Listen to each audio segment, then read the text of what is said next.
নমস্কার বন্ধুরা, প্রমিলাস কিচেনে আপনাদেরকে স্বাগত। আজকের আমার একটা নতুন ধরনের রেসিপি তৈরি করছি। তো ছাতুর চচ্চড়ি, মানে কাড়ান ছাতু বা মাশরুম বলে এটাকে।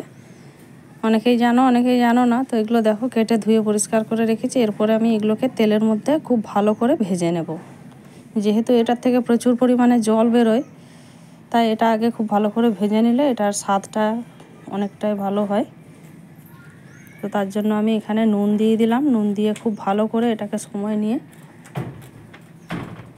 এটা করতে বেশ খানিকটা সময় লাগে। তো দেখো এটা যেহেতু অনেকটা জল বেরোয়, তার জন্য এই জলটাকে একদম শুকনো করে নিতে হবে। দেখুন এখানে জলটা শুকিয়ে গেছে।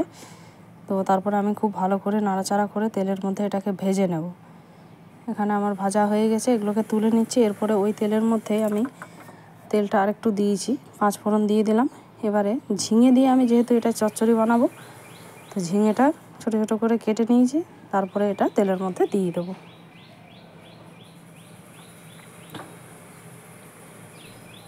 এটার মধ্যে আমি পরিমাণ মতো নুন দিয়েছিলাম। তো ঝিঙে থেকেও একটু জল বেরোয়, এটাও জলটা শুকিয়ে গেছে এবং দেখো খুব সুন্দরভাবে ভাজা ভাজা হয়ে গেছে। এবারে আমি এটার মধ্যে একটু হলুদ গুঁড়ো, একটু জিরে গুঁড়ো আর একটু কাশ্মীরি লাল লঙ্কার গুঁড়ো দিয়ে দেবো। দিয়ে খুব ভালো করে এটা কষে নেব। তারপরে আমি এটা সর্ষে বাটা দিয়ে ঝালটা বানাচ্ছি বা চচ্চড়িটা। তো কালো সর্ষে বেটে রেখেছিলাম, এটা সাদা সর্ষে দিয়েও হয়, অনেকে সর্ষে পোস্ত দিয়েও করে। তো এটা আমি ছেঁকে শুধু জলটা এর মধ্যে দিয়ে দিচ্ছি। দিয়ে খুব ভালো করে ঝিঙেটার সঙ্গে কষে নেব।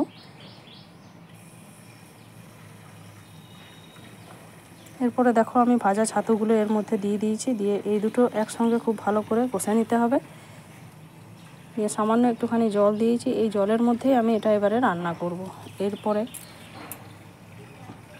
দেখো এটা জোরে গ্যাসটা করেছি। তো এটা ফুটছে, ফুটতে ফুটতে যখন একবারে শুকনো শুকনো হয়ে যাবে, তখনই আমার এই চচ্চড়িটা রেডি হবে। তো তার জন্য আমি গ্যাসটা জোরে করে রান্নাটা করছি। আর মাঝে মাঝে খুন্তি দিয়ে এভাবে নাড়াচাড়া করে নিচ্ছি, কারণ নাহলে নিচে লেগে যাওয়ার ভয় থাকে।